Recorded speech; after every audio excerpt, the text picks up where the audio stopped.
হ্যাঁ দর্শক, ধানমন্ডি 32-এর শেখ মুজিবুর রহমানের এই বাড়িটি থেকে হাড়গুড়ের সন্ধান পেয়েছে সিআইডি। তারপর থেকে কিন্তু রহস্য বাড়ছে। কিছুক্ষণ আগে সিআইডির একটি টিম এখানে এসেছিল এবং তারা কিন্তু এই যে বাড়িটি রয়েছে অর্থাৎ ধানমন্ডি 32-এর যে নতুন বিল্ডিংটি রয়েছে যা নিয়ে গত কয়েকদিন যাবৎ কিন্তু কথিত আয়নাগরের কথা বলছিল এবং তারপর আজকে যেমনটা ঘটেছে কিছুক্ষণ আগেই কিন্তু এই বাড়িটি থেকে কিছু হাড়গোড় পেয়েছে সিআইডি এবং সেগুলো কিন্তু তারা আলামত হিসেবে নিয়ে গিয়েছে এবং এই বিষয়টি ধানমন্ডি থানার ওসি আলী মাহমুদ মাসুদ তিনি জানিয়েছেন যে 32 নম্বরের কিছু হাড়গোড় পাওয়া গেছে।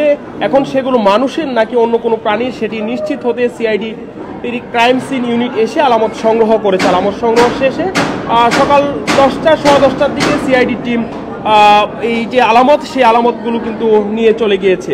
দর্শক, আপনারা জানেন গত 5ই ফেব্রুয়ারি মূলত শেখ হাসিনার অনলাইনে বক্তব্য দেওয়াকে কেন্দ্র করে 32 নম্বরের শেখ মুজিবুর রহমানের বাড়িতে ভাঙচুর চালায় বিক্ষুব্ধ ছাত্রজনতা। বাড়ির পাশেই নির্মাণাধীন যেই ভবনটি রয়েছে, আমরা এই মুহূর্তে উপস্থিত আছি, এখানে কিন্তু মানুষ এসে ভিড় করছে। এই বাড়িটির বেজমেন্টের জায়গা নিয়ে কয়েকদিন যাবৎ কিন্তু সমালোচনা চলছিল। সেটি সম্পর্কে আজকে কিন্তু সিআইডির পক্ষ থেকে এখানে এসেছিল, সিআইডি টিম এসেছিল, তারা কিন্তু কিছু হাড়গোড় পেয়েছে। সেই বিষয়গুলো নিয়ে কিন্তু এই মুহূর্তে আলোচনা চলছে। আমরা একটু কথা বলি। এখানে আপনারা দেখতে পাচ্ছেন যে উৎসুক জনতার ভিড় কিন্তু লেগেই আছে।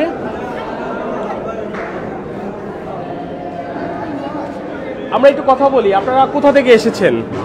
মোহাম্মদপুর থেকে এসেছি। দেখতে এসেছেন? জি জি জি দেখতে। আচ্ছা, এখানে সিআইডি এসেছিল কিছুক্ষণ আগে, তারা কিছু হাড়গোড় পেয়েছে, তো বিষয়টা আপনারা কিভাবে দেখছেন? আমাদের তো সন্দেহ হয় যে যখন স্বৈরাচার ছিল তার গোপনীয় কাজগুলো এখানে মনে করছে, যেটা বেশি জরুরি এটা এখানেই করছে। এই হাড়গোড়গুলো আপনাদের কাছে কি মনে হয়? এগুলো তো মানুষের হাড়গোড়, যারা স্বৈরাচারের বিরুদ্ধে কথা বলছে তাদেরকে এখানে ঢুকাই দিছে। একেবারে সব শেষ, নিশ্চিহ্ন হয়ে গেছে তার বিরুদ্ধে যারা, তাদেরকে এনে করতে পারে, গুম করে ফেলতো মনে হয়, এরকম ধারণা করি আর কি। আমরা চাই স্বৈরাচার মুক্ত দেশ চাই, দেশটা স্বৈরাচার মুক্ত হোক। আমরা স্বাধীনভাবে বাঁচতে চাই, আমরা সিঙ্গাপুরের মতো একটা দেশ চাই। আমরা যেমনটা দেখছি এখানে কিন্তু মানুষ, উৎসুক যে জনতার ভিড় কিন্তু আমরা দেখতে পাচ্ছি। মানুষজন আসছেন দেখতে, বিভিন্ন জায়গা থেকে, ঢাকা সহ রাজধানী সহ বিভিন্ন জায়গা থেকে কিন্তু মানুষজন এই 32 নম্বরের এই যে বাড়িটি রয়েছে সেই বাড়িটি দেখার জন্য এখানে এসে জড়ো হচ্ছেন।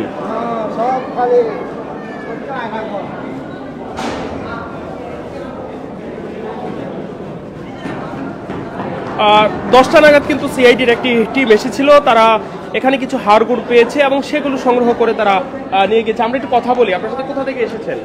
মোহাম্মদপুর থেকে এসেছি। আপনারা এখানে দেখতে এসেছেন কিছুক্ষণ আগে সিআইডির একটা টিম এসেছিল, তারা কিছু হাড়গোড় পেয়েছে এখানে। আপনার কাছে কি মনে হচ্ছে? ওটা আমি দেখি না, আমি পরে আসছি। ওভারঅল এই বিষয়গুলো কি মনে হচ্ছে আপনার কাছে? দেখতে আসছি যে ভাঙতে চড়তে আসছে, কি অবস্থা, পরিস্থিতি কি, এত বছরের বাড়িঘর দুয়ার, মানুষ আড্ডি উড্ডি আছে বলতে আছে, যাই দেখে আসি, এই জন্য বাস্তবতা আসছে। আপনারা কি চান? আমরা কি বলবো আর, যা যেটা সরকার ভালো মনে করে করবে আর কি। আপনি বিষয়টা কিভাবে দেখছেন?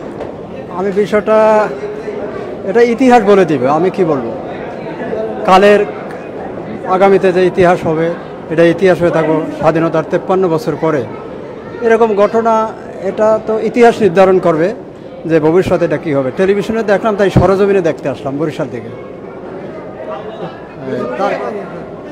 তারপরে তো এটা দুঃখজনক ঘটনা তো বটেই। এটা এখানে বঙ্গবন্ধুর স্বাধীনতা, ভাষা আন্দোলন, 66 শতাব্দী আন্দোলন সব কিছুকেই, কিন্তু এটা বাঙালি জাতি মনে হয় খুব একটা ভালোভাবে নেবে না, এবং সারা দুনিয়ার মানুষই এটা ভালোভাবে নেবে না কোনো মতে। দর্শক, আপনারা দেখতে পাচ্ছেন এই মুহূর্তে সিআইডি যে হাড়গোড়ের সন্ধান পেয়েছে তারপর থেকে কিন্তু মানুষের এখানে কিন্তু রহস্য বাড়ছে এবং মানুষের আনাগোনাও কিন্তু বাড়ছে। কিছুক্ষণ পর পর কিন্তু এখানে সাধারণ মানুষ এইগুলো দেখার জন্য এখানে এসে জড়ো হচ্ছেন। আমরা একটু যদি নিচে যাওয়ার চেষ্টা করব।